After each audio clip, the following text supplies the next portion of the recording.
Yo sé, y tú también sabes, que cuando te compras un monitor solo quieres desempaquetarlo y usarlo y no te preocuparás por nada más. Como mucho intentarás ver que este esté a 144 Hz tanto el monitor como la configuración de Windows y disfrutarás de él. La verdad, solemos confiar bastante en la configuración de color con la que llegan de fábrica, cuando la mayoría de ellos no llegan ni calibrados. Y si te digo que después de 2 años con mis dos monitores he aplicado algunos cambios y ahora me parecen monitores totalmente distintos y con una representación del color mucho mejor, pues eso es exactamente lo que ha sucedido. Así que vamos a ver qué he cambiado para conseguirlo, porque la mayoría de las veces la mejor configuración para tu monitor no es la que viene de fábrica. A no ser que tu monitor venga calibrado con un certificado, pero eso solo suele suceder en monitores para edición de color y trabajo.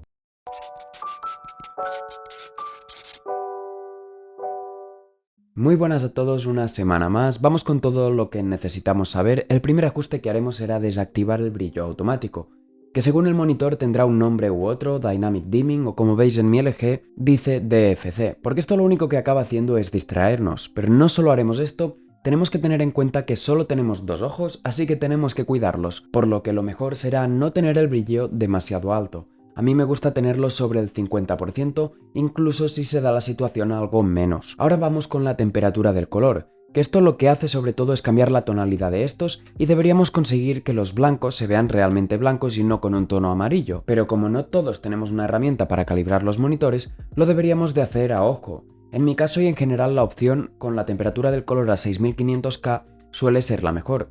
Puede ser que vuestro monitor no tenga tantas opciones para la temperatura del color y solo os permita ponerlo en cool, normal o warm, vamos, frío, normal o caliente, por lo que entonces deberíamos de juzgar por nosotros mismos qué modo hace que los colores se vean representados de la forma más correcta. Puede que con estas opciones no consigas consistencia en los valores RGB y que todo el monitor tenga una capa de algún color, por lo que si es así deberíamos de dirigirnos a la configuración RGB e intentar corregirlo. A continuación también está la opción de gama, donde lo que vamos a querer es otra vez buscar que la tonalidad de los negros sea mucho más precisa. En mi caso mi monitor no muestra opciones de numeración y tan solo me ofrece 4 modos, y la mejor opción es la 2, o si a vosotros os deja elegir entre distintas opciones numéricas, la mejor sería 2.2. Pero definitivamente está en las manos de cada uno probar y ver cómo consiguen los mejores resultados. También existen los perfiles de color o los modos del monitor, que nos permiten cambiar sustancialmente bastante la configuración, que aquí dependiendo de cada caso y lo que queramos podemos buscar una tonalidad muy distinta entre ellos, puesto que para jugar competitivo, por ejemplo, seguramente queramos una imagen muy contrastada y viva, que para eso tenemos el modo de Vivid, o incluso si son monitores enfocados al gaming ya tienen perfiles que vienen para esto llamados FPS. Pero si por otro lado queremos mayor fidelidad de color, lo suyo sería elegir el perfil sRGB. Una vez hemos elegido el perfil de color ya está en manos de cada uno si también queremos darle más contraste o saturación. También dependerá de cada uno y muchas veces depende en qué juego, porque hay juegos muy coloridos que no lo necesitan y hay otros a los que no les viene mal. Entonces, una vez hemos calibrado el color del monitor, nos dirigimos a mejorar el funcionamiento a través de la configuración del tiempo de respuesta.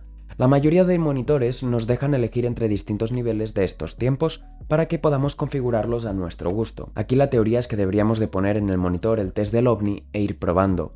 Pero si no queréis perder el tiempo, lo que suele suceder es que la segunda opción más rápida es la mejor, en mi caso Fast, ya que la primera opción lo que suele ser es un modo overclockeado que consigue la marca para poder anunciar que su monitor tiene un tiempo de respuesta X, muy bajo, vamos, en mi caso 1 milisegundo GTG, pero al mismo tiempo no es el modo más funcional y muestra artefactos en pantalla, como podéis ver con el test donde o tenemos ghosting inverso.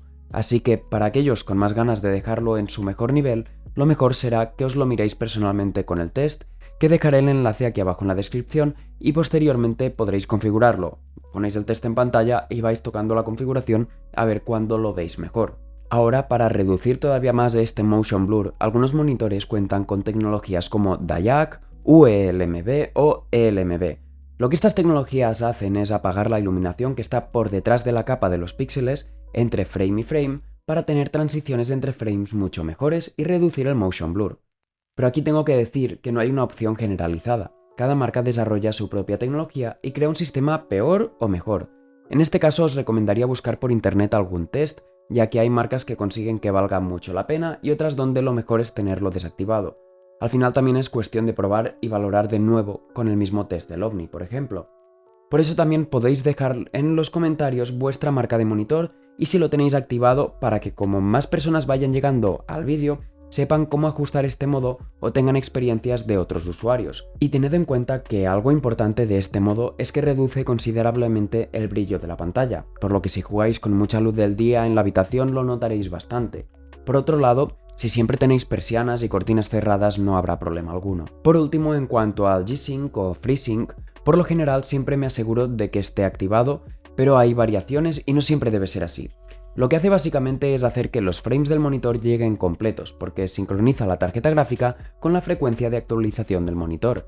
Y así evitamos el tearing, que es cuando llegan al monitor frames renderizados a la mitad, por lo que tenemos todavía medio frame antiguo y medio frame nuevo, siendo visible un corte en mitad de la pantalla. Pero por otro lado, con este modo añadimos algo de input lag a los FPS que llegan al monitor y perdemos algo de ventaja competitiva que nos permitiría actualizar el frame algo antes. Aunque fuera solo medio frame, quizá en ese medio frame estaríamos actualizando una imagen donde se vea al enemigo antes y tendríamos visibilidad, por ejemplo, de un enemigo asomando, como digo. Así que de forma resumida, donde yo lo usaría es en títulos que se muevan por debajo de los 150 FPS y que encima tengan altas variaciones de frame, y teniendo en cuenta que mis monitores son de 144 Hz.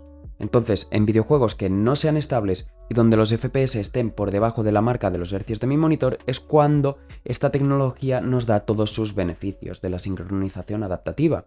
En títulos de campaña o juegos multijugador donde disfrutemos teniendo ajustes gráficos elevados para mejorar la experiencia es donde mejor suele ir también esta tecnología.